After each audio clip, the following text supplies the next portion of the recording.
You said you're going to release what you know. What can you tell us? Yes, indeed, and I've been so pleased that A.G. Bondi and Director Patel have worked with me on this. As she said, we have to make certain that these victims, and it is over 250, that their names are redacted, they are protected. And Maria, this is going to be a phase 1 release in short order. I will have the hard copy in my hand. A.G. Bondi is responsible for what will be the public release on this. She has worked diligently on this, and so appreciative that we can begin to get this information, that we can begin to break apart what became a global human trafficking, sex trafficking ring, about $150 billion a year business. It is time to get some justice for these victims, for these women and children, and this will be a phase 1 release. There will be more to come. This is dangerous.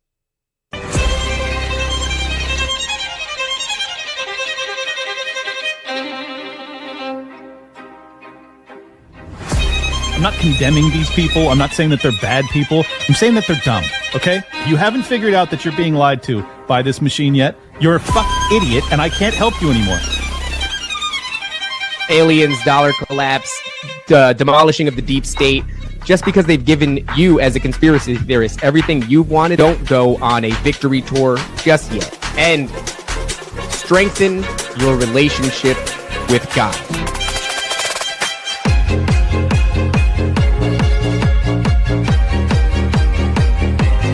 I know that we're almost in World War III. I just don't care that he's retarded. And everything above that is a disrespect to God. I'm somebody that thought I could fix this, and I'm starting to think about having to eat my neighbors. Welcome to Dangerous Retards, episode 3. I'm Clint Russell, host of Liberty Lockdown. We got the Nephilim Death Squad boys in the house. We got TOPLOBSTA and David, a.k.a. Raven. What's up, gentlemen? We're about to get some Epstein disclosures. Is this happening? Dude, I'm excited that we're going live. What I'm hoping is that whatever they're going to disseminate happens while we're doing this show. So I got to keep an eye on the feed because I'd love to bring it up. But yeah, I mean, that's the rumor. I don't know if it's true. Smart money's on it's not.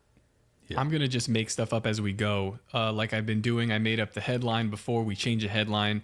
Clint said, we can't lie to the people. I'm like, I forgot. This isn't my show. This is our show. This is communism. This is the people's show. So what we're going to see here with the Epstein files, I think we're going to see a lot of what we already know. They're doing some kind of sports betting app. I forget the name of it, where they're betting on who we're going to see, whose names will be released. And I think Jay-Z's at the top. But that entire list is not really surprising. It's nothing that conspiracy theorists or people that were in the know haven't been saying for years already. So I guess it's just more confirmation, which I don't know what that accomplishes. Let me ask you guys this. My guy, the one that I want to be on the list because I know that he's tied into this and I need to see him go down. I think that we're going to see Tom Hanks. I don't know what we can say as far as accusations. I think Tom Hanks is going to be on the list. Who's your guy? Who do you think if they're not on the list, this is bullshit? Oh, Bill Gates, for sure. If Bill is removed from that list, then this is all bullshit. But my expectation is that he will be on it. I do think that they will disclose big chunks. I don't think that Bill Gates will be on the first disclosure. I honestly, like, I'll tell you, if it's just Jay-Z is like he gets the brunt of this, I would be like, this is racist. I'm never, already getting ahead of that. It's already racist. I never say this is racist. But if it's just Jay-Z, I would be like, this is racist. Because there were so many white people that were involved with this. Oh, yeah. I don't even really expect Jay-Z to be on this list specifically. I think Jay-Z was... I think that our elites keep it segregated a bit. He should be on the Diddy list, which is not going to be... That information's not being disseminated just yet. These are both guys, Top, that are supposedly running sexual blackmail operations out of the Virgin Islands. So the difference here is really just a small gap of water. They could probably wave to each other from the sandy beaches of Molestation Island, respectively to Epstein's or I'm Diddy's. sure I'm sure this is not a new thought, but it is funny how it's like the Virgin Islands, right? Like it's constantly this wordplay that they're doing. Virginia Roberts, Bernie Madoff, this kind of stuff. It's like right in your face. What was You Wayne land in the Sexton? Virgin Islands a virgin, you leave a victim. It's Yeah. Pleasure Island. Or you never leave. I'm interested to see if we get any Republican names on here, and not just Republican names, but Republicans that are not not like rhinos. Like there's people that are now being dragged through the media, like Dan Crenshaw and Mitch McConnell, who have like they're obvious bad guy Republicans. So if these guys' names pop up on this list, I'll be like, okay, whatever. But if some of our favorite people, if their names pop up on this list, then I feel like we'll be getting something a little bit more legitimate and something we didn't know. Like if a Rand Paul pops up, I'll be like, holy shit. Like what is Yeah, that would be wild. That's my expectation, is that you won't see any sitting Republicans named. And that this is my deep fear about this entire disclosure process, is that because it's now, I guess everything's always partisan, but because this is particularly partisan, because this is the new, Trump round 2 team that's responsible for these releases, I just find it very hard to believe that they're going to sacrifice the party, because you would have to leave Congress if your name not if you're just on the flight log, but if there's evidence, if there's investigations into you actually participating in underage things, you got to go. So, or is the Republican Party willing to actually sacrifice their slim majority to seek justice? Probably not. So that's my concern, is like once you have this information, it benefits Trump to just hold it over their heads and use it as leverage to get them to vote his direction. So I hope that I'm wrong, and I hope that they'll pursue justice above partisan politics. But I'd be very surprised if that's the case. Well, Republicans though, they do have this nature, right? All throughout COVID and even before COVID, they have this nature to be virtuous in a sense. So they will more than likely put up some of their own to their own detriment, like sacrifice their own to their own detriment. Maybe. But progressives stick together. They're not going to ever do that. That's so true. I'd be interested to see, this is a good marker, right? Where the Republican Party or this MAGA movement, wherever this is at, are they the same Republican Party of old that's willing to shoot themselves in the leg for some kind of, I don't know, virtue signal, or are they about power this time? Well, no, it wouldn't be shooting themselves in the leg for a virtue signal. It would be shooting themselves in the leg for justice, to do the right thing. right.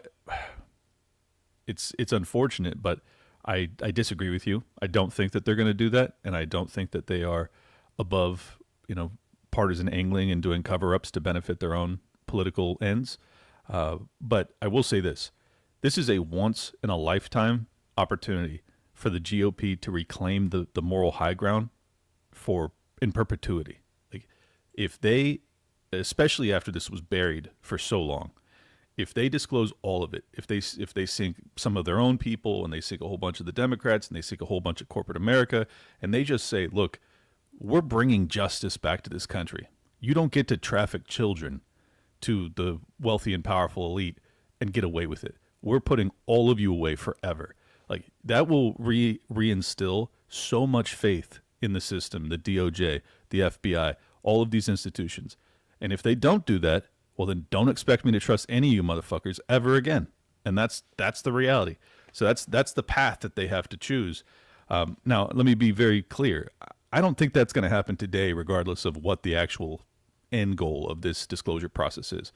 They've been very clear. It's going to come in waves. So this is going to be a partial disclosure today. Probably a week from now, we'll get a little bit more, a little bit more, a little bit more.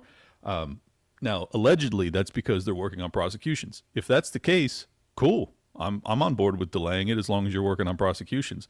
If that's not the case, if you're delaying it because you're running cover for your people, well, then fuck you. So that's the divide. I'm wondering if we're going to see this whole. I mean, we talked about who you would expect to see on the list, and if you didn't see them, that would mean that the list is bunk. And the person that we left out, I half expected one of us to mention him, Bill Clinton. This is supposedly on the Lolita Express upwards of like 27 times. I'm not sure if that's the accurate number, but he's the most prolific attendee on Jeffrey Epstein's private plane, the Lolita Express. And so he's far, he's such a given. I didn't even like think to mention him. That's kind of where my head was at too. And what's wild is this is, to your point, Clint. It's such a given. Most of the the population is pretty comfortable with the idea that he was involved in this, or at least those who are paying attention. He's kind of had like an air of invulnerability around him for a while. The Clintons can get away with murder, and pun intended. So I wonder if we're at least going to see Bill Clinton offered up as a sacrificial lamb in this instance, and maybe we're going to see that veil of invulnerability fall away from the Clintons. And because I think that if there's anybody that's going to be exposed for high levels of corruption and human trafficking, given his attendance on the flights, and given the euphemism of the Hillary Clinton or the Clinton body list, right? All these people that have pushed against them in one way or another and then mysteriously died of like strange suicide instances. I wonder if that's going to go away or not. Yeah, I don't think that these people really have the power that they used to anymore. They've lost the they've lost the popular consensus, and things are definitely turning on them. Which is also why I think it's okay. This is an okay time now to purge this entire political class. Like, they've played their role, and now the people on this list are going to be these old actors, and it's almost like what did they do to the brown shirts, right? Right afterward, right after the revolution, they just wall. You're the first ones against the wall, and that's kind of what this feels like. It's definitely a political revolution, and the players now are done with these previous players. They have their pieces set up, and they're ready to move into the next phase. So it's like, you guys are out. We have really no need for you, and the public wants blood, and we'll see if we get it. But Dude, I just want to say I agree with that sentiment, so much so that if you guys remember, I've said this on this show. I've said it on Liberty Lockdown when we made our appearances there, Nephilim Death Squad, ad nauseum. I do believe that we're going to see the pendulum swing in such a way that it's going to favor the Trump administration, head and shoulders above anybody else. It's going to be I've been calling it the Trump vindication train, right? We're going to continue to see these wins upon wins upon wins. We're going to visit old topics like the Epstein flight log, like the Russian collusion thing. All these things are going to get dragged out into the light. This is just through my thinking process, if this is what I think it is. And so, to your point, Clint, whether or not he's going to throw fellow Republicans under the bus, I kind of expect to see that come to pass. I think we're going to get a real big, what would you call it, like gratification from this. Finally, the public's going to have a sigh of relief. These topics that we've not been able to get any closure on, I think we are going to get closure on them, but I think it's to our detriment. I think it's actually to bolster Trump and his administration and elevate them to a place where the public will trust them enough to give them the keys to the kingdom. Well, in some ways, I hope you're right. I mean, not the negative connotation of them building trust and then using it for nefarious ends, but rather it would be very healthy for this country to feel as if, like, yeah, you can't traffic kids. Okay, it'd be nice. Yeah, like nice. That would be a really good thing, and especially if you're in political power, you definitely can't get away with that. And as of now, the evidence is completely 180 degrees away from that you can absolutely do whatever you want to children, and you can get away with it for fucking decades and decades and decades. Mm-hmm. That is just a paradigm that is untenable. It's a paradigm I don't enjoy living under, and it's got to change. So I hope you're right. I hope that they'll actually bring justice to these people. I just don't have nearly the confidence that you guys do that this is actually going to happen. Like it seems to me as if this has been delayed for years. I mean, this was delayed through Trump's first presidency. Yeah. So, right. Like, for people to expect it to change because Trump's in power is like, well, what happened the first go? So now his second term has been far better so far, and that doesn't mean that he's not capable of doing the right thing here. But it's going to sink some of his political allies. That's just the reality. If you're going to really tell the truth about this, you're going to sink a bunch of your political allies. Is he prepared to do that? I'd say probably not. I'm not trying to bolster Trump here, but what is worth mentioning is probably around 2019, we were reaching like critical mass in the public sentiment involving the Jeffrey Epstein case, to the extent that it became a meme. Epstein didn't kill himself. Even if you weren't in the know, even if you weren't a conspiracy theorist, this thing almost penetrated pop culture. in very many ways. Oh, it did, yeah. And what put a kibosh on that was the fact that we rolled straight into the lockdowns. Yeah. And so in very many ways that took the forefront of the public's concerns, right? That sort of, for lack of a better term, trumped. Didn't it happen Epstein during the situation. lockdowns, or am I So, misremembering this? It happened at the tail end of 2019, I believe, is when Epstein was arrested. Okay. For the second time. I don't know if you guys can find No, that. no, but when did he die in jail, though? He died, I think, before 2020 hit officially. Or if he did die in 2020, it was almost Pre-lockdown? immediately in the beginning, because in the beginning of 2020 is He died right when Kobe died? God damn it. sometime around there, yeah.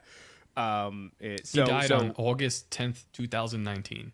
Damn, there Okay, you go. so it was okay. Right before the Almost a year. pandemic. Yeah. As a matter of fact, probably when this stuff was actually released, because we didn't September really, September is when it was released. Like, it was like bang bang. And yeah, that's those that's reports, my yeah. that's been my suspicion, is that Wow, that's crazy, right? this thing happened because we were getting too close to something else, and that something else has massive implications, right? We're talking about whether or not they're going to release these Epstein files, and Clint's right, they're going to release them in stages. I don't know if we're ever going to get the gratification that we want. I suspect that we might. However, what is clear, just to harken back to last episode, is this is going to be a bit of a Band-Aid ripoff, in the sense that the Well, ripples. then I'm convinced then. There you go. There you go. The ripples that this thing can cause, if we do see it come to fruition in the way that it should, it's going to go across party lines, right? It's going to involve Republicans and Democrats and yada yada, but it's also going to involve people who have their hands on the controls of America right now.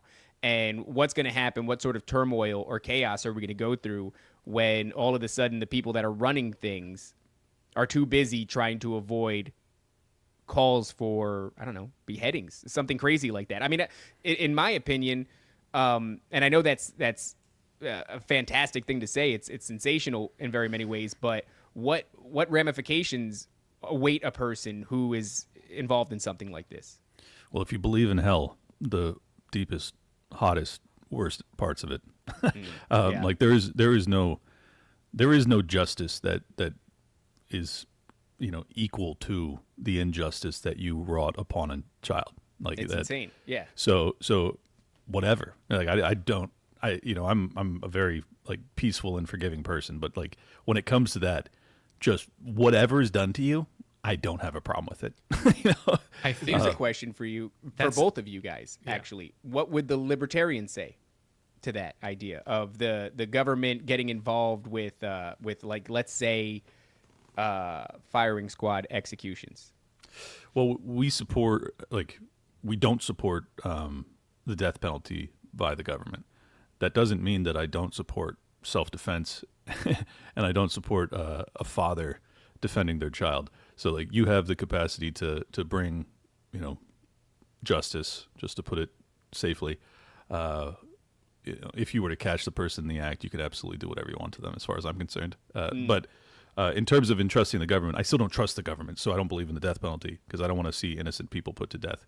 But like, if a father walks in and he sees they're being, attacked by a predator, free open season, buddy. Yeah, so but then that's what the- happens if this is proven in hindsight? You don't catch him in the act. This is No, I know. I mean, this is why I don't like. You just can't live in a civilization that allows for people to go, well, you've been convicted, so now I guess we let the father just go tear you to pieces. Like, I like that. Honestly, that's a great. I Okay. really enjoy that. This is Yeah. what we're seeing with like these pedo videos, right? The guy we watched yesterday on Tower Gang, he throws a Chinese guy in the air and they Alley-oop. slap him. It's hilarious, but it does bring the question. I was like, what if you got the wrong guy? Like another Yes. guy, I saw they hit him with like it was a heavy object and knocked this dude out. And I'm like, if this is the wrong guy, this is just assault. So I understand where the libertarians are coming from with this sort of thing where it's like, I don't want the state involved with doling out this sort of punishment because they get it wrong a lot. But it Yeah. feels like in this instance, the libertarians might even be like, well, yeah, we gotta fucking kind of kill them. Well, here's a question for this is an important one. So I don't really care about who's on the list. It's not that I don't care. I just feel like we'll get what we expected. What I care about is the rest of these files. What else is the list is one thing, but what they did was another. So if you watch the Netflix documentary, it was like they were getting massages by 16-year-old girls, and some things got kind of inappropriate. He might have pinched their butts, and they didn't treat them very good. Is a big difference between what I think was actually happening on this island with the, that we have the Owl of Minerva on this Saturnian-like Temple synagogue, essentially. with a bunch of caves and tunnels underneath this island. There's some more things going on. Let's go back to that. I mean, don't play the clip again, but the opening clip that we ran. She's saying this was I think she said hundreds or tens of billions of dollars industry annually. I'm sorry, but you don't make billions of dollars trafficking human beings unless these are kids, because that's something that you could charge an immense amount of money for. I'm guessing, I don't know, but like a prostitute, even if it's a super high end prostitute that's of legal age, talking what, $5,000 or something? Like I don't know. That's but not it's an industry. That's not enough to make billions, is what I'm saying. It's also not enough to blackmail anybody in any real serious exactly way. Right. Yeah. So I mean, is that where they were monetizing? Was the monetization coming from blackmail, where you get someone basically sleeping with a prostitute who appears to be legal age but is 16, and then you show them the video and you say, "Hey, I need $1 billion." Like I don't know how they monetize this thing. But my point is, in order for it to be $1 billion industry, it has to be something more than legal age prostitution. And we already know. I mean, Virginia Giuffre and a bunch of other people have said they were underage when this process began. So that's my expectation, is that this was much bigger than what we've been told so far. I mean, it could be all those things, right? So right. So you've partaken, and now you owe me money. I think it's more of like, you've partaken, now you owe me favor, because that's what I want. I want what you can do for me rather than money. Money is fungible. It's actually garbage now. But I think the money that we're talking about here is the facilitators, how much they would have to pay cartel members or people who are operating in these black markets to get the clientele or get the product, the hot dogs, the pizza, to the people who will pay for it. So the people who are paying for it, that's where you're getting a lot of damn money. And they're moving these children, or I don't know, like young women, sometimes men, sometimes you name it. It's just a human trafficking thing, and it's probably very expensive because it's illegal. It's like, and my expectation too is that many of these victims are no longer with us. Like, especially if you believe that they were doing it with, younger than 16, 17. Like, as far as I know, we've never heard from those people. Like, they've never come out and talked. And I just find it hard to believe that if you're willing to traffic 16 and 17-year-olds to the rich and powerful, that you're not willing to traffic 11 and 12-year-olds to the rich and powerful. Yeah. What do you have, a moral quandary? Yeah, like, you've already crossed the line. You've already demonstrated that you're one of the worst people on the planet. Why would you stop there? So the fact that we've never heard from those kids makes me feel like they were killed. So there is some anecdotal... just let me be clear. I'm reaching here. I don't know, but that's just kind of like, you have an island, you're building all of this leverage. It's $1 billion industry that you're running. Like, it just feels as if this is much darker than what we've been told through the press. And to that, I would say there were anecdotal reports coming out. It's kind of the fog of war situation. It's hard to determine what is real and what isn't when an event first takes place. But when Epstein first was arrested for the second time, the most popular time, there were a lot of reports coming out. For example, somebody allegedly queued them off, and before there was a raid on the island, they were allegedly able to fill in the subterranean levels with concrete.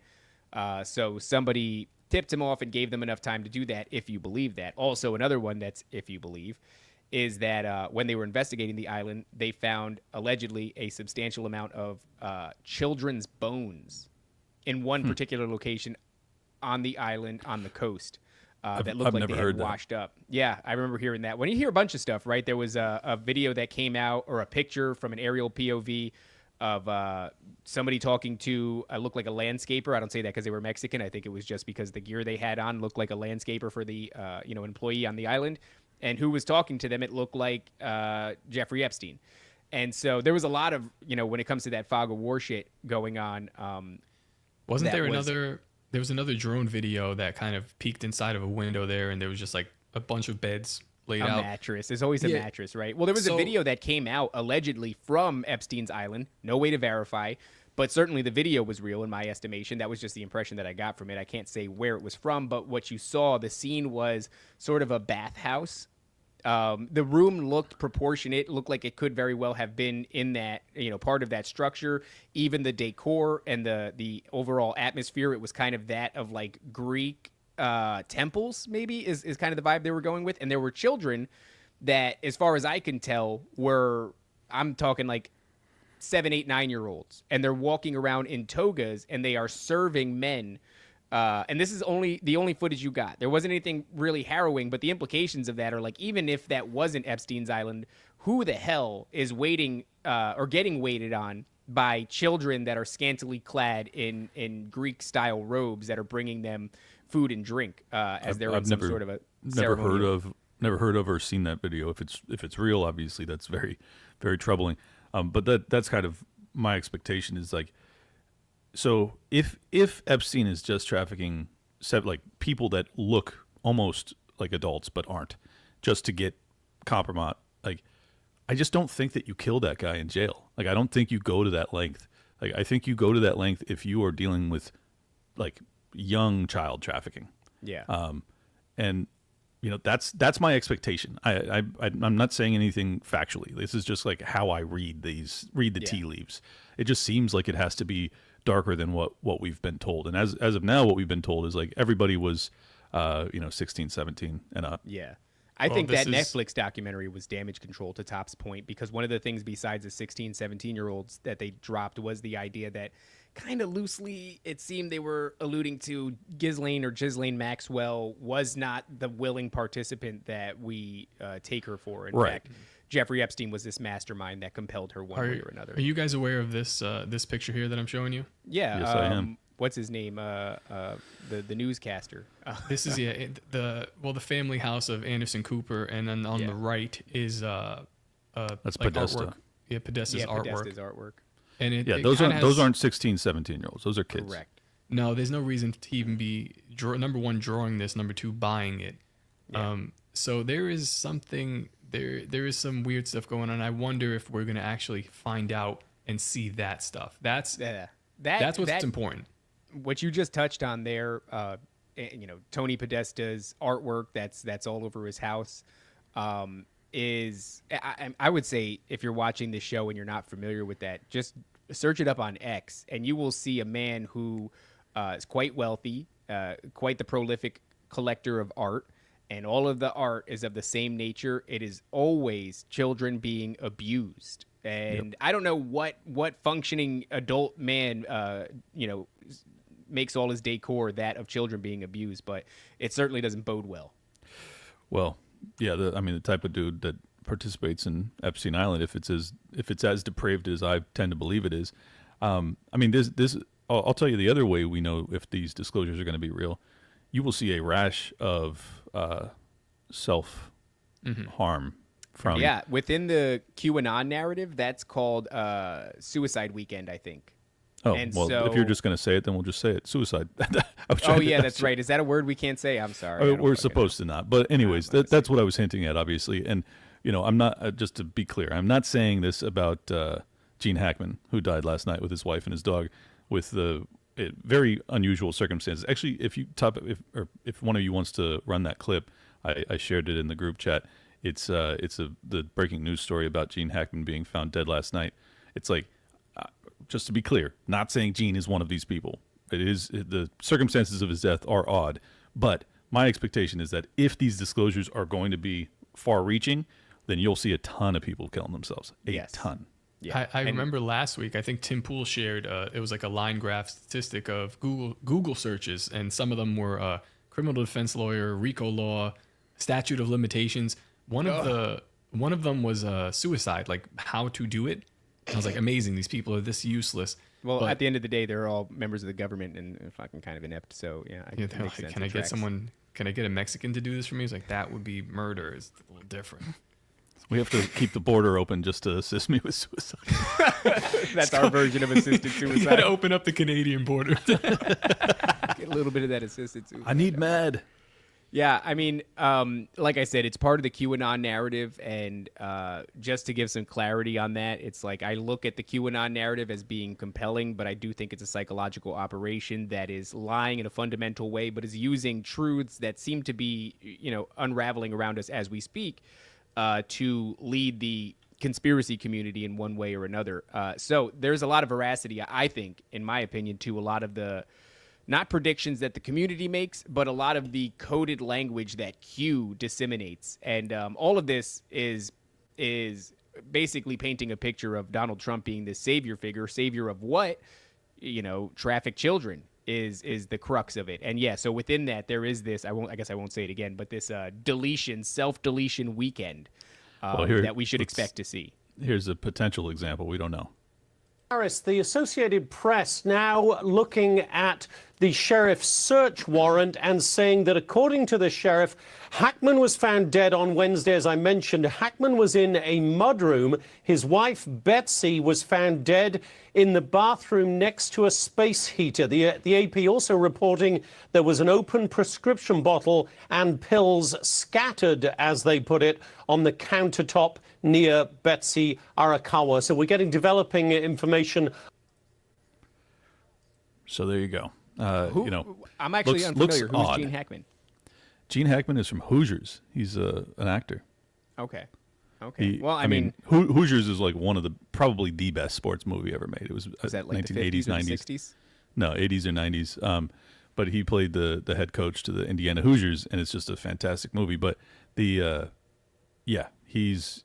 in his mid 90s, so it's like it's not that unusual for him to die at that age. But the circumstances by which his wife, who was in her 60s, and his dog died, like clearly something happened. If it was carbon monoxide, then like that would be a fair explanation. But then one of the dogs survived, which is weird. And then also to find the prescription pills laying next to the wife, it's like, all right, this is probably not carbon monoxide. Oh, I wasn't aware of that part.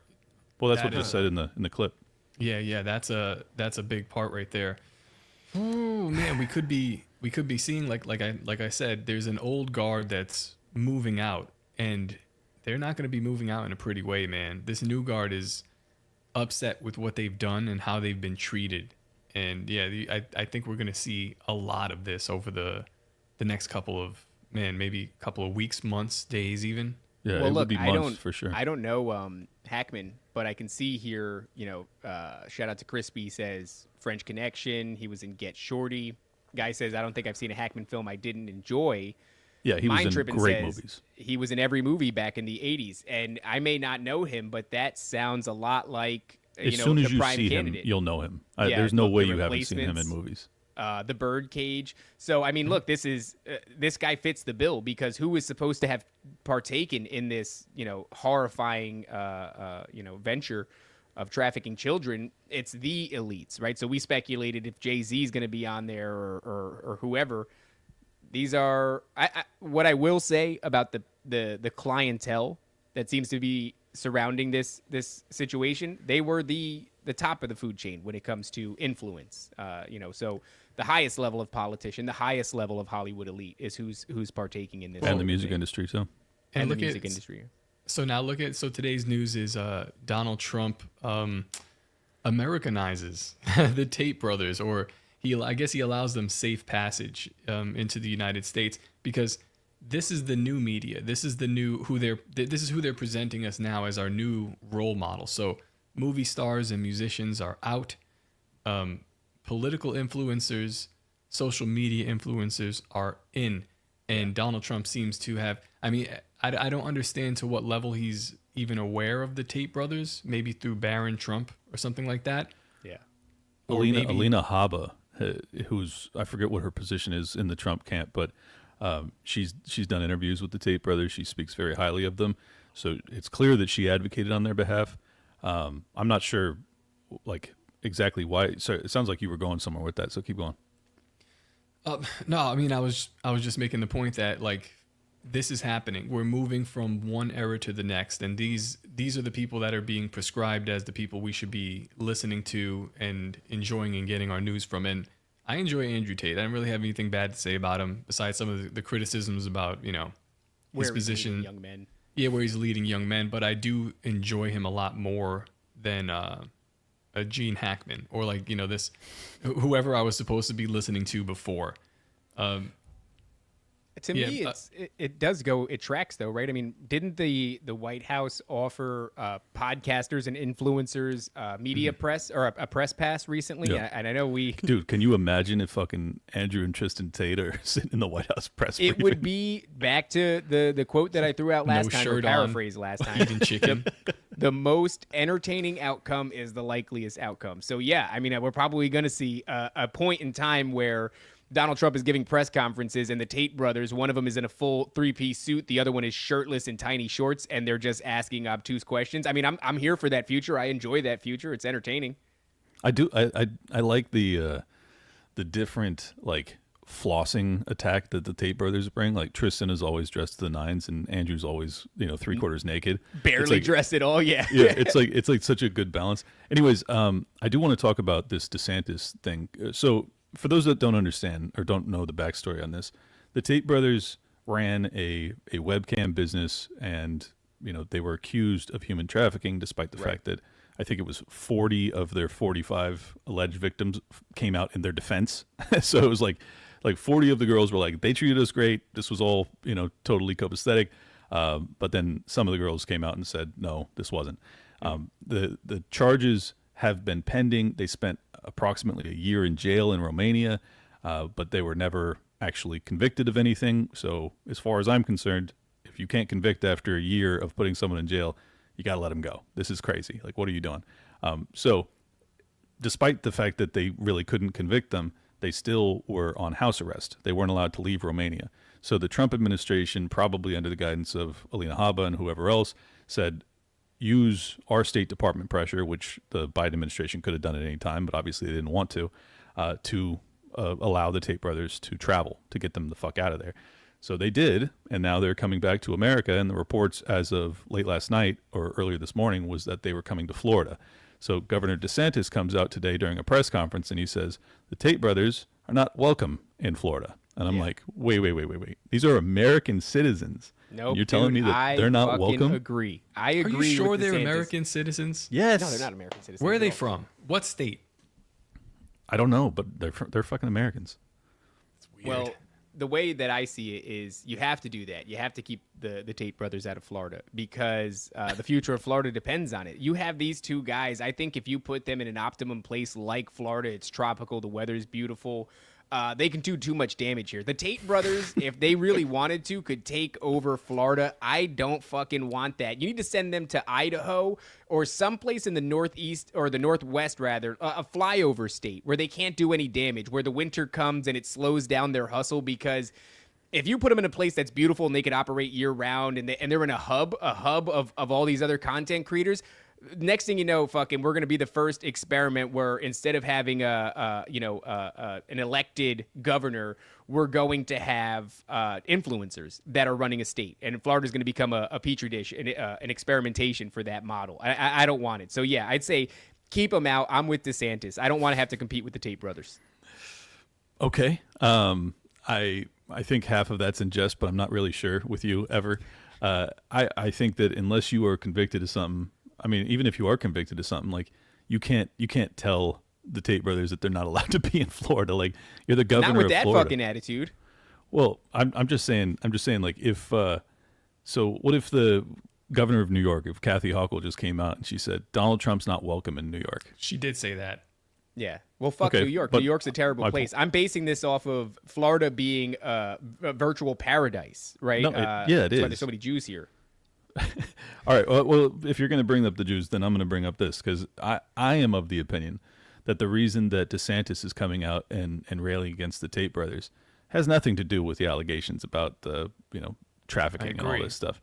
I think it's because they have been two of the loudest voices in support of Palestine and in opposition to Israel over the past 2 years since this war has been going on. Can I prove that? No, but it just strikes me that why would the governor of Florida come out and say this, day one, right? Like they've not been convicted of anything, but you're saying they're not welcome in Florida? Well, like that, this is crazy. They're such cultural movers. And so here's the thing, there's a couple ways you can go with it, right? So the first way is their actions are detestable. And this is crazy coming on the eve of the Epstein releases, right? Which is actually kind of serendipitous and hilarious. It's almost like it's wild. Yeah, it's almost like Q has a plan and they're just unrolling these things, but whatever. So that's happening, but I don't think that works. The idea of Palestine might work as well, but we'll revisit that. I think it's interesting that he would say he doesn't want them here because he understands how much of a cultural movement they are. And what Florida is or was, I'm not sure if it still is, or what it aims to be, is this like Christian conservative state.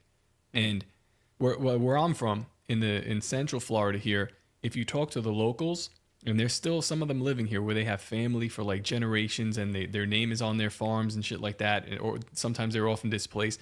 They're like good old boys, and they're actually what I think Florida is or was or what they want it to be. Andrew Tate is not. And this is one of the problems that I do have with Andrew Tate. I enjoy him immensely. As like a comedian, when we do comedy, if I guess I just call myself a comedian or whatever, I get what he's doing and I really like it. But then on a cultural level, where he's leading, I see what he's doing and I see how effective he is. And that's why I will talk shit against him, because I don't particularly like the direction that he's pushing in.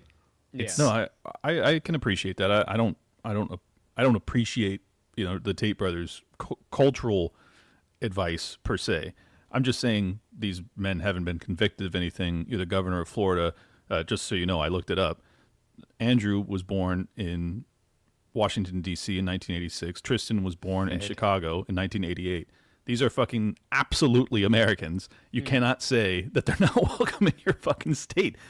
Like had they been convicted, I would still find it weird that a governor would say say they had been convicted and they served 5 years in prison or whatever, and then they were released. I still would find it very strange if a governor of Florida would say, "You're not welcome here, American citizen." Like that would be strange enough.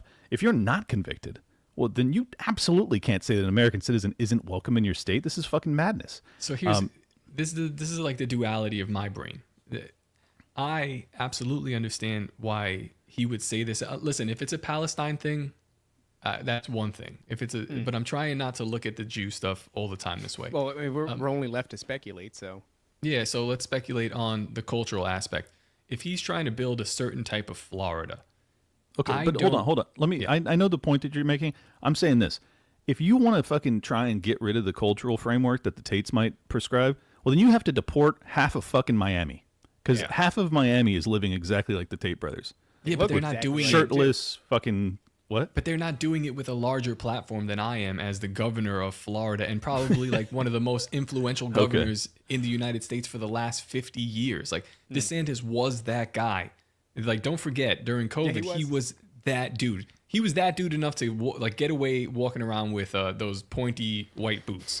Although I do think that was kind of his fucking Achilles heel. That was it was a slow poison, the boots. It was a slow poison, but still, he could get away with it for what he did for the state and who he was at the time. I just remembered something that's really important. I'm pretty sure it was Ashley St. Clair that broke the boots story. Motherfucker. I'm pretty sure she's the one that posted it. I have to just as you were saying that, I was like, I'm pretty sure it was her that was like going to war with DeSantis over his boots. That's why she's an Israeli op, right? She's an Assad agent, and basically what they did was they shamed him and embarrassed him and threatened his favorability among the people. Now he's towing the line, and that's what kind of makes me think that this is not about their support for Palestine. At least DeSantis' opposition, because on the other side, I'm going to play, this is the Toad narrative where because one person says something, then the other person is right. So I'll be Toad for a second.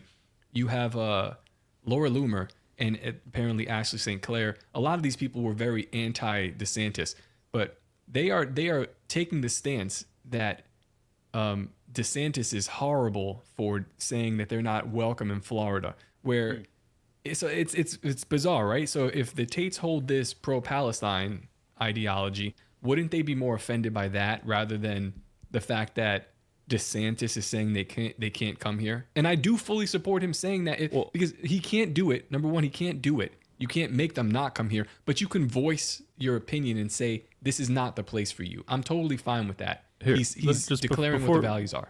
Just to make my case, if you wouldn't mind pulling up the Jeremy Boring tweet that I dropped in the chat, progenitor of the Daily Wire. Let's hear what he has to say, because Laura Loomer actually came out. She was the one going hard in the paint against Ashley with the whole Elon thing and saying that this was about damaging the Trump administration.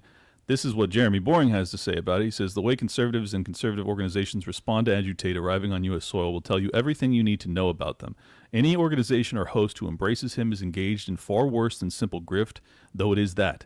Andrew Tate is the enemy of any traditional American conservatism. And then scroll down to scroll down to what Elijah posts.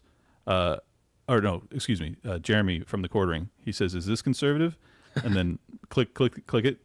He says, hey guys, so no homo, but I'm marrying this dude. And Jeremy Boring responds, congratulations, fellas. May your lives be happy and edifying. So do you think that he's actually interested in like strict old school conservative values, or is he really not fond of the Tates for some other reason? You guys aren't seeing the third option. You're not. These seeing are the same third people. option. These are the same people that are, that all congratulated Ashley St. Clair on her out of wedlock IVF baby. But what's the third option, David? I'd love to hear it. Yeah. You gave us the toad option. Nobody asked for that. I'm going to give you the... Nobody ever... Who the fuck asked for the toad option? I don't know what we're talking about.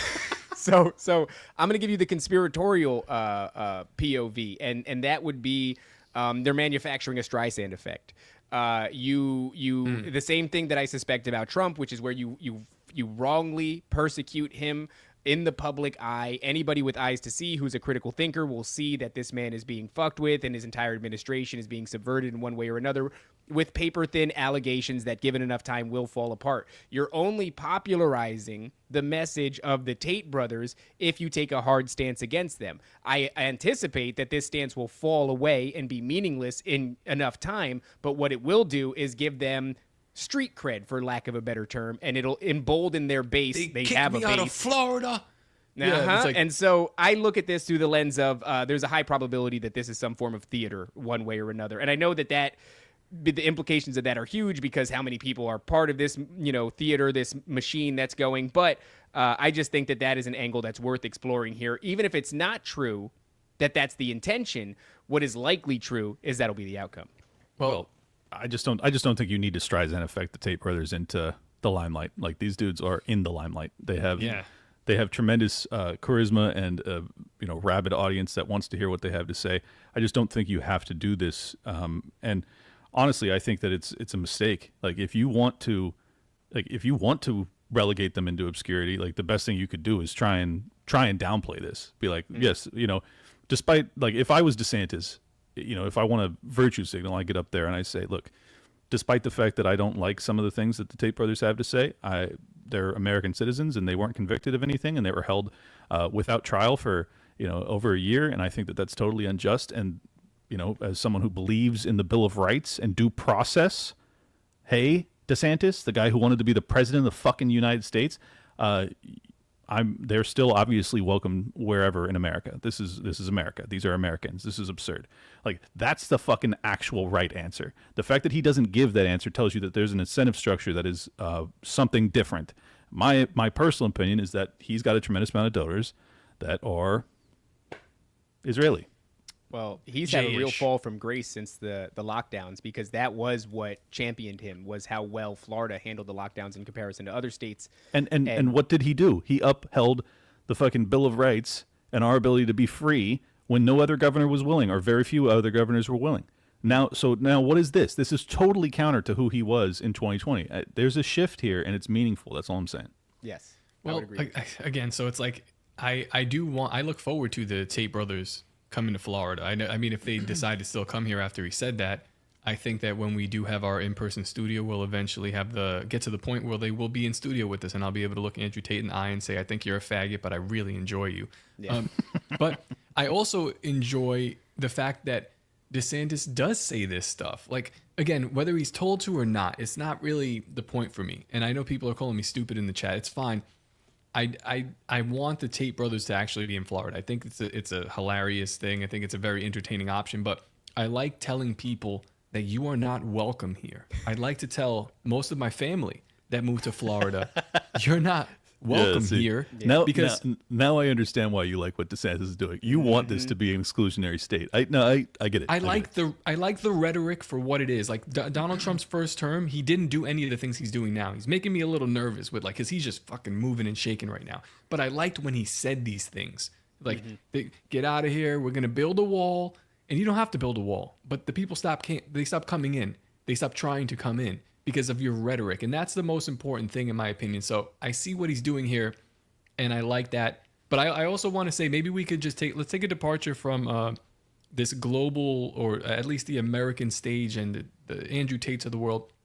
And the reason that this question was asked is because he was doing a press conference. I believe he might have even been in Ocala, not too far from where I'm at, and it was the main point of this press conference was discussing the elimination of property tax in Florida. And he's going to implement a Doge team in Florida, in the state of Florida, to go and, I guess, investigate these, like the counties and the smaller governments that operate within it. And he's going to see where the waste is and see what's actually going on. Because there's been they almost fucking doubled my property tax. They did the same thing to David.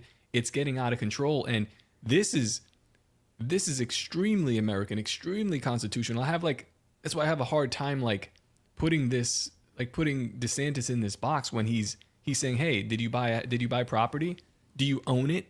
And it's like, no, you don't own it because you pay. Look, I'm 100% on board with you. Obviously, property taxes ought to be abolished. However, DeSantis, when he was running for president, he was asked about military issues, and he was saying, basically, he was like, look, we're not going to go to war with Iran. And then his campaign advisor called him up, or not his campaign advisor, his top donor, Israeli, reaches out to him and says, yeah, shut the fuck up about that. And the next day he comes out and he can't answer the question straight ever again. And it totally sunk his campaign. So that's one example. He's also passed hate speech laws that are particularly targeted towards anti-Semitism in the state of Florida. There is a long track record of him doing things that are great when it comes to freedom, and then forgetting about freedom entirely and the Bill of Rights entirely when it comes to Israeli or Jewish issues. I find this fascinating that I'm the one arguing Israeli influence and you two are pushing back against me. This is a fantastic flip of things, but I think I'm right here. I think that he behaves in alignment with his values all of the time, except for this one time. And that one time is always the same thing. When I said that there was the conspiracy angle here, that's just a third angle to consider. But I will yield ground in the sense that if we are open to speculation and we have this limited information that we're dealing with, I would lean towards, it's got some sort of a Israeli influence going on. So I agree with you, Clint. But we're just left with a little information. We're judging a guy based off of his infrequent departures from his convictions. And that's kind of what we have to go on in order to judge him, which is fair. But he never departs other than then. Right. Like, that's wild. Yeah. Well, neither does Laura Loomer. I mean, her first priority is obviously Israel, but it's just like when it comes to the Tate brothers, like I guess maybe this story is more about the Tate brothers and their ability to troll and be these characters, whether they actually are or not. You also have to understand the other angle for Loomer. First off, Laura Loomer absolutely eviscerated Ashley St. Clair when it came to the Elon and the Trump thing. She is ride or die. You said her priority is Israel. Disagree. Her priority is Trump. She is ride or die for Trump above and beyond Israel or America, for that matter. Like, all she cares about is Trump. So the fact that she came out and said that did not surprise me. The fact that she's defending the Tate, she also has another incentive structure. Her show is on Rumble. The Tate brothers have been on Rumble. But also, I think that Laura Loomer does function from a place of principle that's above and beyond, prioritizing Israel. I don't think that she is, this Zionist thing that a lot of people have portrayed her to be. She does come out. Oh, sorry. Someone's doing handyman work above my head. She does come out and say things. with the St. Clair, she was insinuating very strongly that the entire operation for the St. Clair disclosure was Israeli led. Like she came out with that news. I was shocked by it, but it just happened a week ago. She did that. Well, if it's any, if it's meaningful at all, I'm team Laura Loomer over team Ashley Singh. If I had to choose, choose my fighter, we don't. I would choose Loomer. No, we don't have to. But it's, For the record, I like both of them, which puts me in a really weird position. But whatever. Yeah. yeah, I don't know where this all goes, but I think to me it's safe to say the Tates are going to end up in Florida if they really want to be here. I don't think you can keep people out. So. To me right now, this is a point of contention, but how long this is actually going to stay a point of contention or if he's got any legs to stand on to actually keep them out, I don't think so. All right. Well, then we're done with the Tates. I'd say that they're welcome on Dangerous Retards anytime. We would have an amazing show with them. If we did that, we'd all have to do it shirtless in tiny shorts, which I'm very enthusiastic about that, actually. Yeah. That's like ideal. So, Clint, there's some, I guess Elon Musk is in the news again because he is the news. What's going on with him versus Doge? Wait, I haven't heard is that it Elon Musk? I thought it was the oppositional. CIA versus Doge. That's right. No, That's right. That's what it is, yeah. Yeah. Can You we wanna bring run that that clip clip? up? Let's play that. Yeah. Okay, here we go. Jesse Waters, my favorite person. But Intel doesn't like being told what to do. When they saw Musk with the chainsaw doging foreign aid, they started leaking to CNN. If you doge us, there will be consequences. On the CIA's 7th floor, home to top leadership, some officers are also quietly discussing how mass firings and the buyouts already offered to staff risk creating a group of disgruntled former employees who might be motivated to take what they know to a foreign intelligence service. The CIA is telling CNN that if their funding gets cut, they're going to sell state secrets to Russia. Who the hell hired these Benedict Arnolds? The CIA is supposed to be filled with patriots, not sellouts. And the FBI is up to no good, too. I love conservatives who, or actually, there's 10 more seconds. Go for it. Michael Schellenberger is reporting a source inside the FBI says the Bureau is destroying evidence. Now we know what their accomplishments were last week. Dear Elon, I wiped the servers cleaner than crooked. This is what I love about conservatives. Even when all of the evidence shatters your entire mythology that the three-letter agencies are, filled with great patriotic people that defend you. You know that the FBI tried to frame your Jesus, Donald Trump, for treason, and you still go, whoa, wait, if we fire these CIA agents, they might become literal traitors and go and sell, secret information to enemy intel agencies. It's like, just drop the entire narrative, drop the veneer that you think these are fucking criminal organizations. They have clearly demonstrated that. I don't know why conservatives still you still think it's reformable. You think, now that Kash Patel and Dan Bongino are in charge, that every other FBI agent, all the 10,000 other FBI agents that are in there suddenly are good guys now? Like, what are you talking about? Well, that's why I don't fuck with these people. That's why I don't Yeah, fuck me with these too. people. I mean, we're not looking at this talking whole to you. situation where you had, I know. Operation Mockingbird, right, where the intelligence agencies are in bed with the news media organizations. They're repeating the same narratives ad nauseum to, psyop the people. It's part of the big propaganda machine. And this is the same CNN, by the way, who they're communicating. That's what he said, right? That the CIA is telling CNN that they are going to potentially leak information to foreign bodies. Is that what they're saying?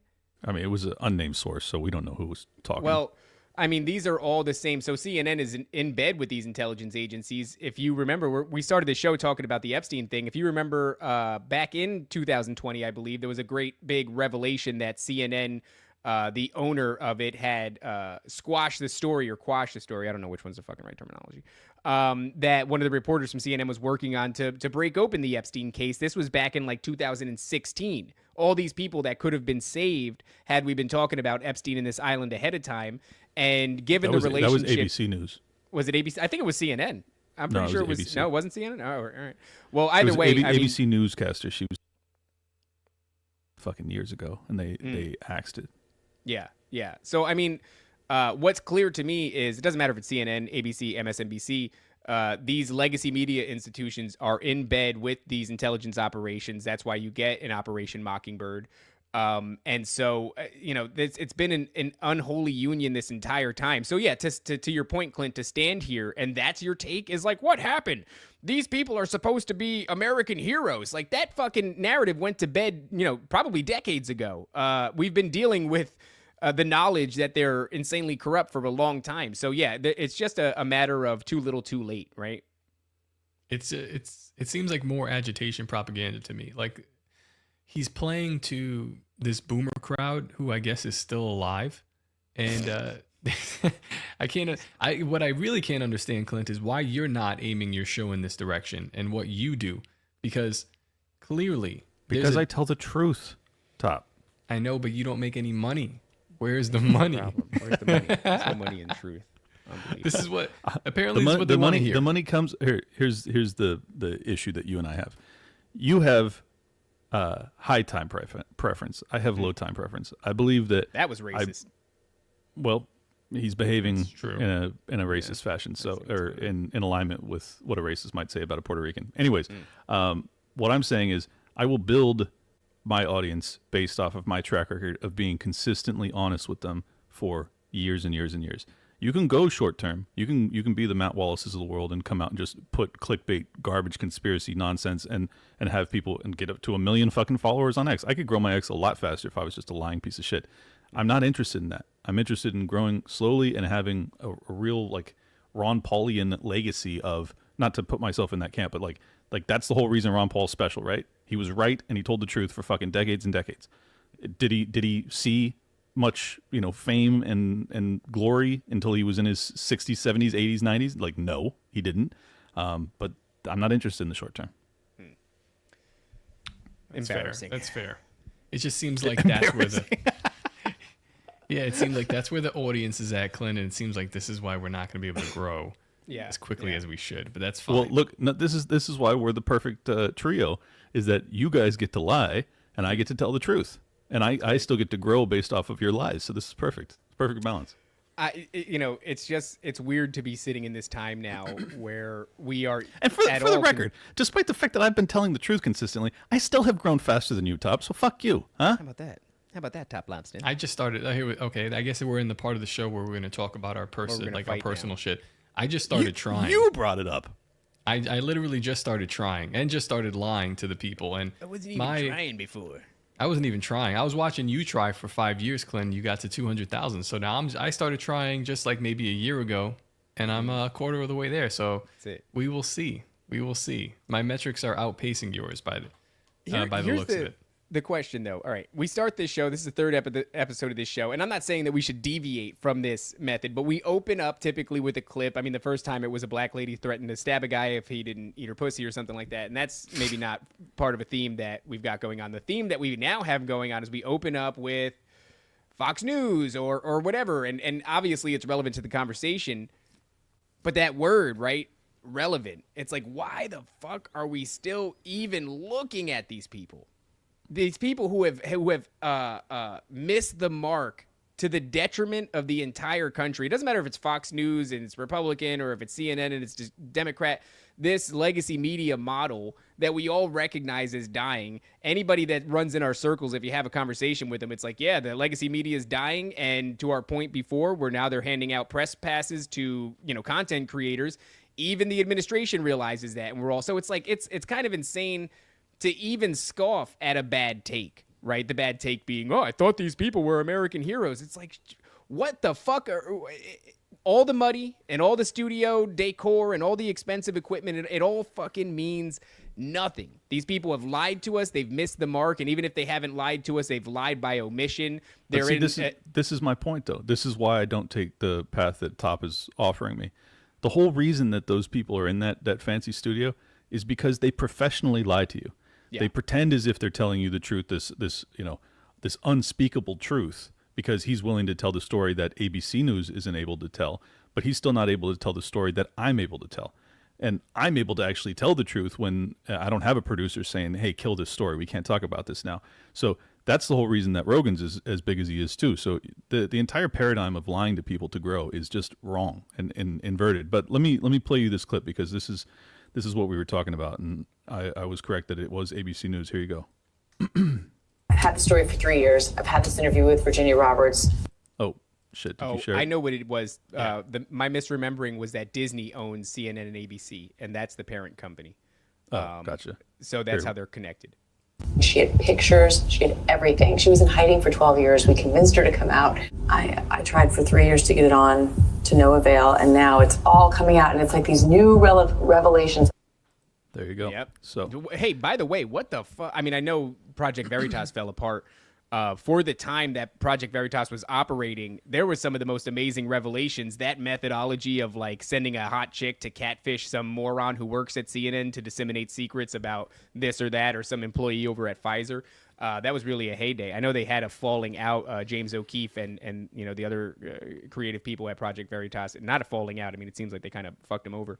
Yeah, they fired but him. he switched kind of lanes, and then I didn't hear anything about it anymore. Oh no, he still does it. I mean, they just had a bunch of big disclosures over the past 6 months, and it seems like their new angle. I guess it's not new, but it's just kind of a reorientation, sexual orientation. Almost all of the stings are just with gay dudes. It's always gay dudes on first dates, and they just get them liquored up, and the gay dudes are just like, yeah, you know, I have super secret top secret clearance, but. You give me one more wine, I'm about to tell you about where we keep our nuclear codes. Like, these dudes don't fucking keep any secrets at all. It's funny that it's always been like the blackmail has always been through the gay people. Whether it's like before they were allowed to be openly gay, this was the blackmail, and they would get them to do whatever they wanted because they had them, in pictures of women's lingerie. And now it's the same thing. It's just promiscuity. But now it's funny because, like, you don't have to hide the fact that you're gay, but now they just tell the secrets. Like, now because they don't have to keep the secret about being gay, they can't keep any secrets at all. They just say everything. Hey, by the way, guys, it looks like they did release Epstein Files Phase 1. And from the sentiment that I'm seeing on Twitter here, heavily redacted, which we expected to be the case. So I don't know if those redactions will fade away as we move into Phase 2 and 3, or I don't fucking know how many phases we're going to get, but it has happened. So there is movement on that front. In a realm where it's safe to bet on nothing at all happening, it's nice when like at least a little something takes place. If any of the viewers have an opportunity to dig through this, because we can't do it right now, if you have any smoking guns or big news, please do reply to us so that we can talk about it. It's exciting though, man. I hope it does come to fruition. I hope we do. I think that this is going to be the domino. The first domino to kick off a series of events that I've kind of been predicting for some time now. Yeah, I saw this. This was actually posted by... Why is DC Drano there? Dude, that dude's an op. I just got to say it. Every time Thomas Massey acts on his principles and he votes against one of these insane spending bills, DC Drano runs a campaign to try and get him thrown out of office. Every single fucking time. I think he's... And by the way, there was disclosures, I think it was... 6 or 7 months ago, something like that, that he was taking money to push legislation. So this guy is a literal paid operative. So the fact that he comes out against Massey every time, I'm like, you're being paid to do this. I just want to highlight this. MK Ryan says they're at vault.fbi.gov/Jeffrey-Epstein. And I wonder if you could do a keyword search. Usually that's how those things work. So even if you can't, I think your own browser should enable you to do that. So if you guys could do keyword searches, like, I don't know, toss in some names, right? Search toss in Gates. Clinton. So here's something that I kind of want to bring up I know Clint doesn't really care about this, but we have the Epstein files that are being released, but along with the Epstein files, we're supposed to get the JFK files, which were released, but not really. Yeah. Oh, I care about the JFK files. No, this next one I'm pretty sure you don't care about. But I think this affects everything. I think this affects why we see what we see in government. The UFO or UAP files are supposed to be disclosed to us because, disclosure has been coming since 1957, since the Roswell crash. And we've been patiently waiting to find out what is the nature of these beings that crash landed, or some of them are like summoned in. This is what people say. So... Do you care about this at all? Do you think that this matters? Oh, it matters. I just don't believe it. That's the issue for me. Like, what do you suspect is going on here then, this government disclosure that we seem to be moving towards? well, I don't believe that they're going to disclose it. Like, if it is, all right, so just like let's think this through logically. If it is alien life and it's technology that we can't possibly compete with, they're not going to tell us that, because then there's panic because our military can't protect us and the people go freak the fuck out. So they're not going to tell us that. If it's top secret technology that our own government possesses that is superior to all other military equipment on Earth, well, they're not going to tell that because they don't want our enemies to know that. So if it's fucking interdimensional demons, as Alex Jones talks about, well, they're not going to tell us that because they don't want us to believe in the Bible. So why the fuck do you expect them to tell us the truth on any level? No, I don't expect them to tell us the truth at all, but I do expect some theatrics. And I don't know what, I can't claim to know definitively which direction they're going to steer the public consensus in with this sort of like government-sponsored disclosure that seems to be happening. I would agree that it's going to be deceptive in nature. It's going to be a lie. But it strikes me that we're moving somewhere. I mean, we talk about this on Nephilim Death Squad. It feels like we're at the intersection of a bunch of moments all crossing over at once. So the whole QAnon thing, the alien disclosure thing, all that shit seems to be in the focal point. I don't know that we'll definitively get it. Then you'd have to speculate as to why they would pump us and then pull it back. Well, I'll give you the one. Again. I'll give you the one justifiable reason that they might tell us the truth, scare quotes, would be that they say, yes, this is alien life forms. They have technology that are slightly better than our own. Therefore, we need to invest, $5 trillion over the next 48 months to catch up and to be able to defend you guys. So they basically are able to turn on the printing press full speed. Like that would be that's the only angle by which I see an incentive for the government to tell the truth about this. Beyond that, I see none. Like a PSYOP, Project Bluebeam, like that's the only angle that makes sense to me why they would ever tell us anything, seemingly truthful. What it feels like to me, and this is like going to get real weird and woo, but the idea of these aliens, and that number one, they exist, but number two, they've just been in contact with our government for the most part. That is rapidly changing because I feel like people are kind of like onto this idea that people can actually summon them themselves. And there's like case after case of this happening. I know this is like kind of like out of your realm, Clint, but the CIA has had operations since like the early 50s or maybe even like the mid 40s where they're channeling and summoning these entities, specifically a man named Andrija Puharich, who was on the CIA payroll for a long time doing all kinds of crazy ass experiments, summoning these entities that come from, you get a different story. These entities, the same 9, will come from the ancient Egyptian Ennead, or they might come from 53 million light years away, or, later on they might be the Greek pantheon or something like that, or they come from Norse mythology, but they're all saying the same thing. And thing is interesting. It's all like this global warming, climate change, cult alarmist stuff that has been prevalent in our society for a long time. This is what these aliens or entities have been imparting on the people that summon them, and the government. And the nuclear narrative. Yeah, the nuclear narrative as well. But the government has been a major proponent in contacting them. The people haven't been, and now it's almost like this door has been opened wide. And from our perspective, from Nephilim Death Squad's perspective, we've spoke to a lot of people, and we see a lot of confessions or a lot of testimony that people are in contact or in league with something or other. So this is no longer this like closed door thing that only the government can do, and it seems like it's just out of their hands. And now we're getting disclosure on everything that we've ever wanted, because it feels like we're moving like the cat's out the bag. We're moving into something new. Yeah, and I just want to say, Clint, I know that you're looking at this as like, what could the potential outcome be? Maybe they're trying to, like, I like the idea of like justifying more money into like defense and things like that too. because Why not? Well, yeah, obviously that too, right? Any good thing doesn't go without being taken advantage of and passing a bunch of legislation, if at all possible. But we're talking about this Epstein thing, and there's some subsect of humanity that has quite a grasp on us that is concerned with the ritual sacrifice of children and paying homage to various entities like Moloch and everything. These things are not concrete. You can't prove it yet, but there's certainly whispers, and a lot of people suspect that this is the case. And if this is the case, then maybe it's worth exploring the sort of spiritual ramifications. If there's some subsect of our government that is sacrificing children and engaging in dark arts, then maybe there's a spiritual component to this sort of disclosure deception that should be taken into consideration. And I would say, based off of the information that we're gathering, and there's not much to do with this, Clint, I know, but it looks like they're gearing up to deceive us about who we are, how we came to be, and who created us. So there can be levels above just the nuts and bolts of defense funding and things of that nature.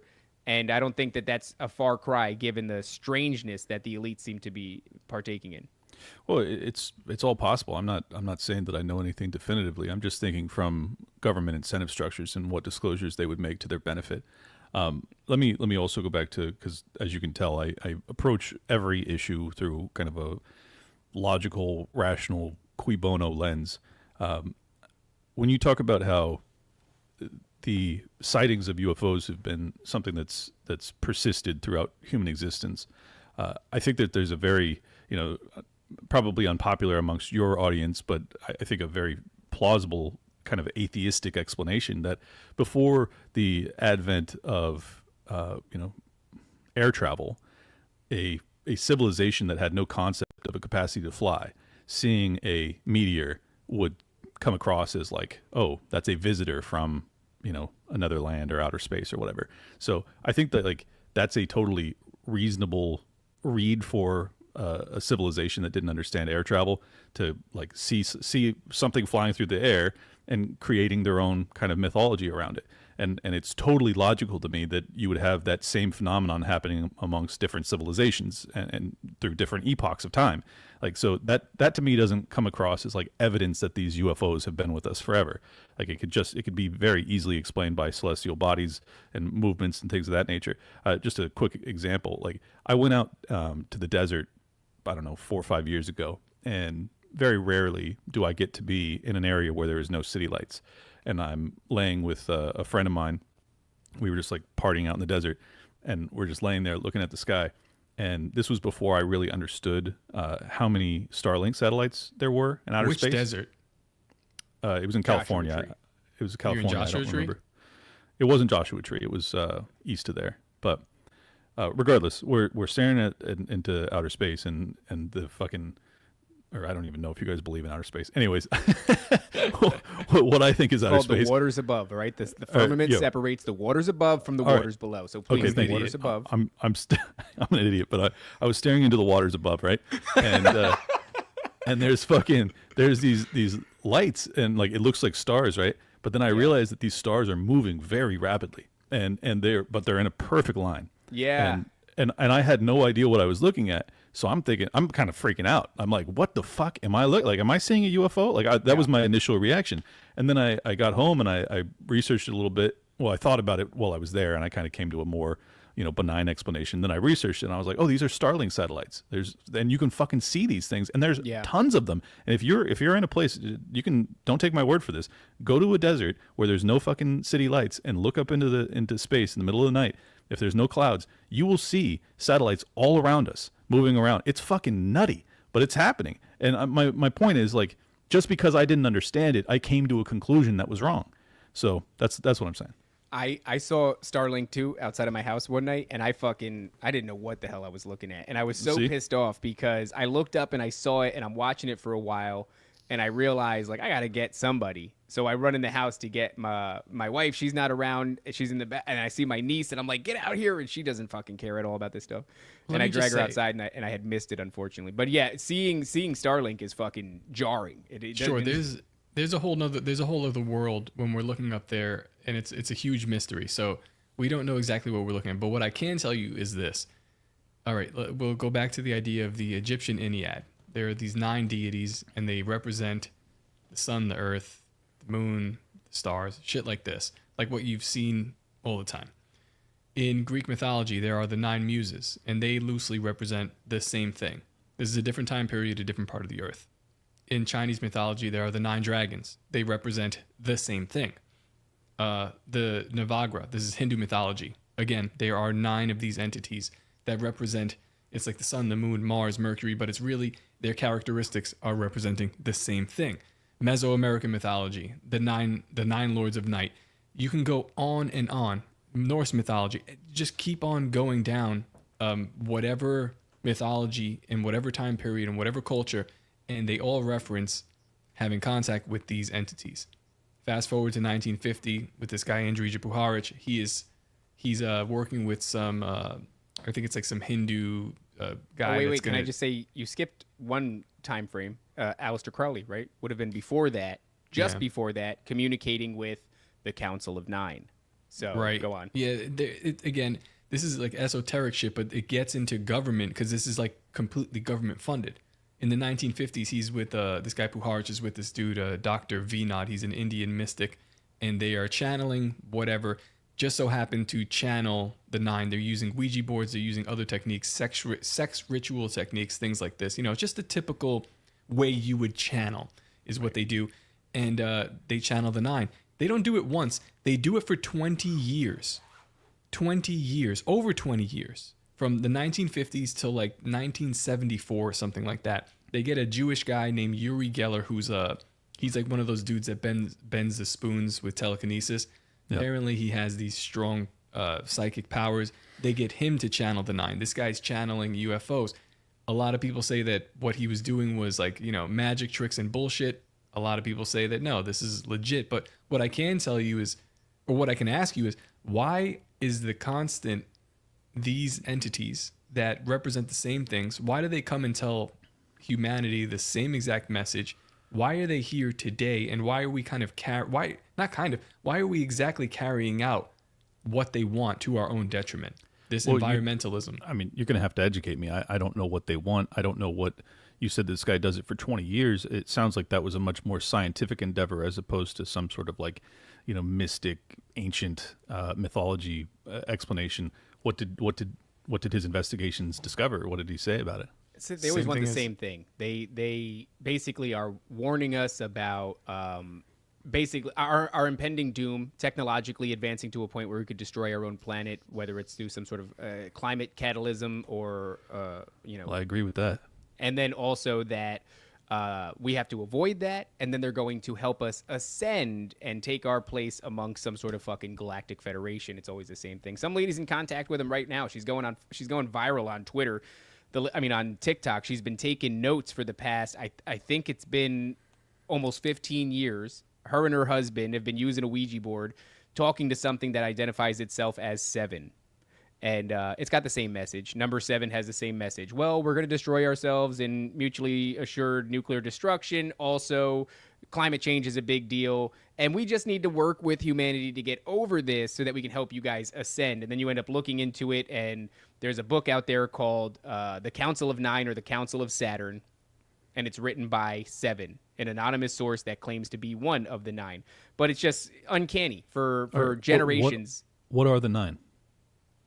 The 9, I would argue, are ancient spiritual beings, more than likely fallen angels who have been casted out, and they're playing a very long game where they have to lie to us about who created us and why, and also sell us the same lie that the serpent told in the garden, which is we can be as God. Well, if they're fallen angels, this sounds like Nephilim shit, doesn't it?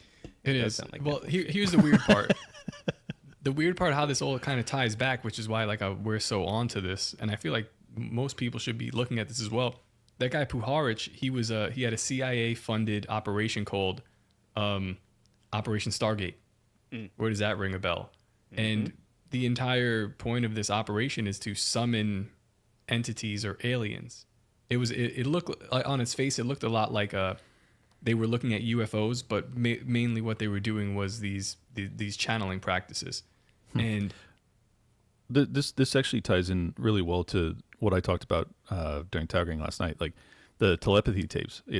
I've always believed that human beings do have a capacity that like certain human beings have that others don't. Like I do believe that some people are more sensitive and capable of other things.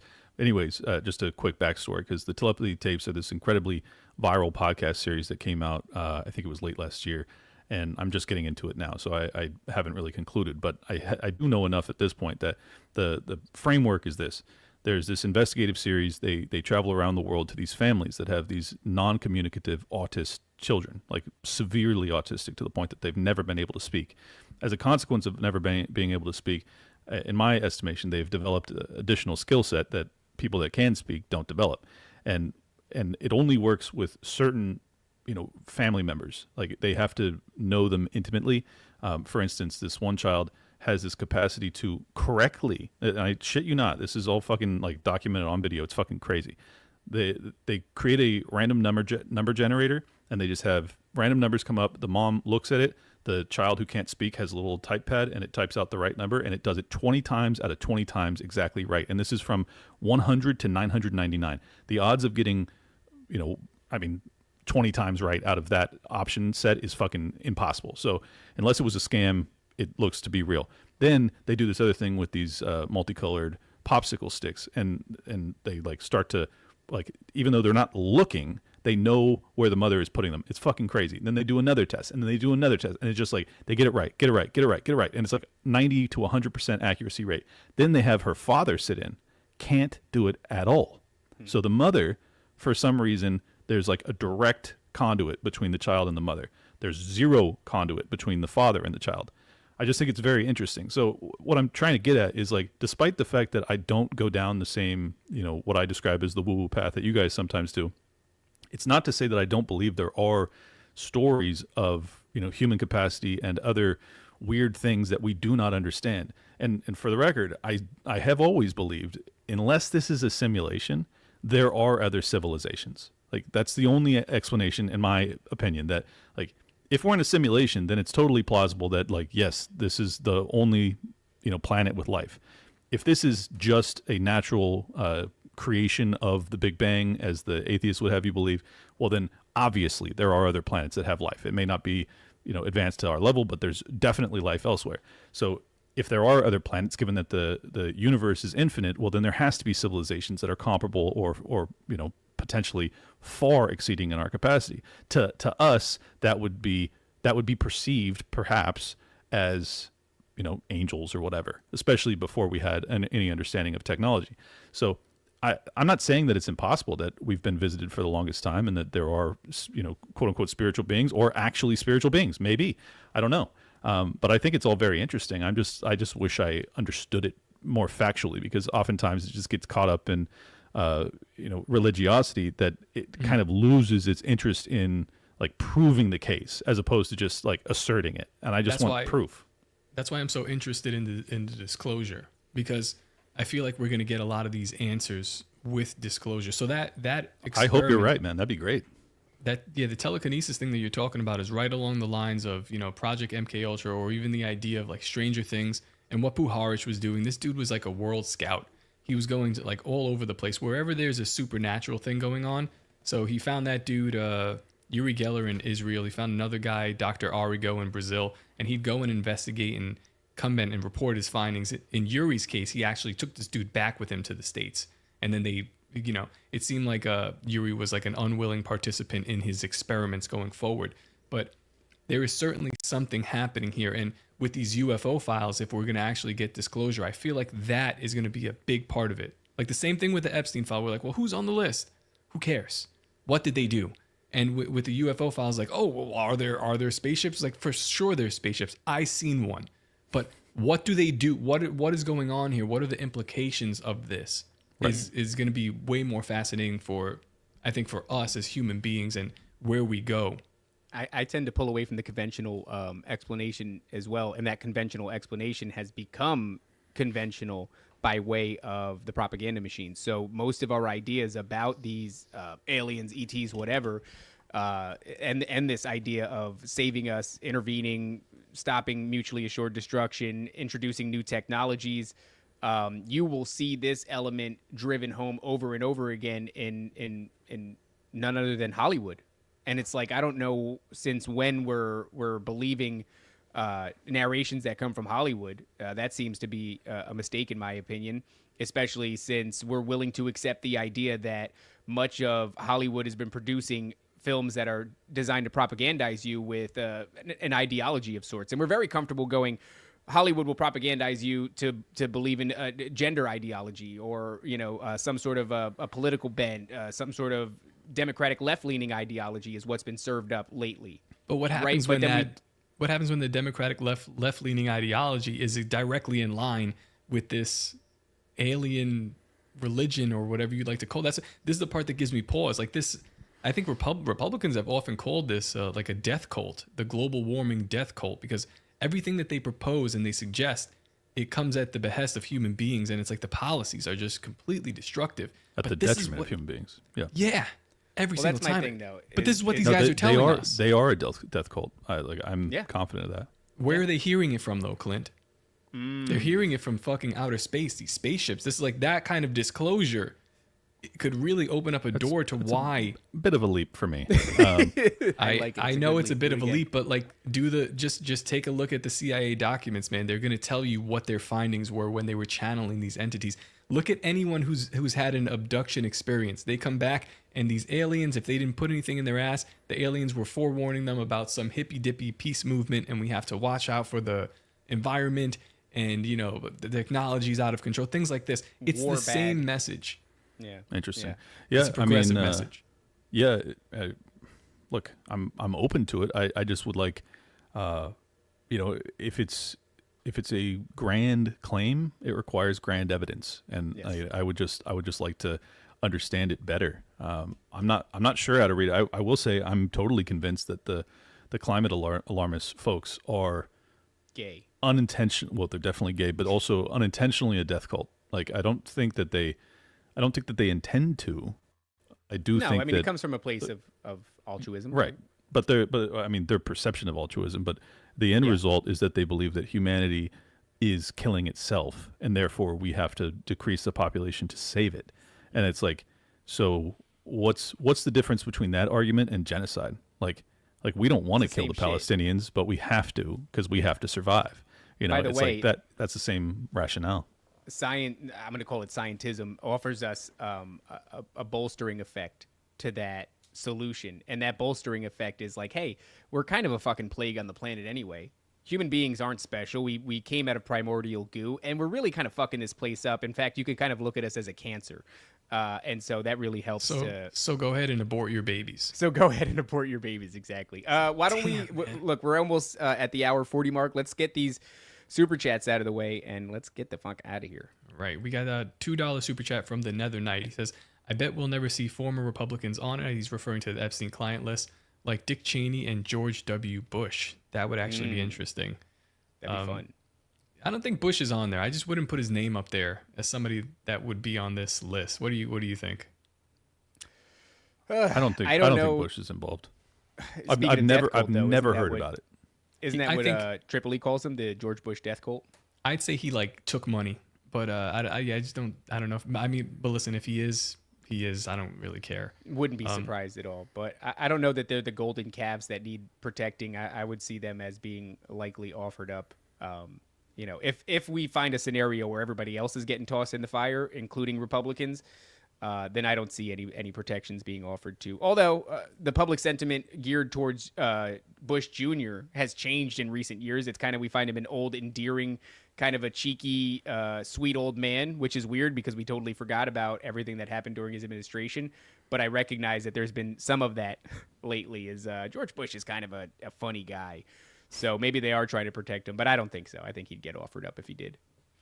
Not nice guy, $5 super chat. Thank you. Epstein isn't dead.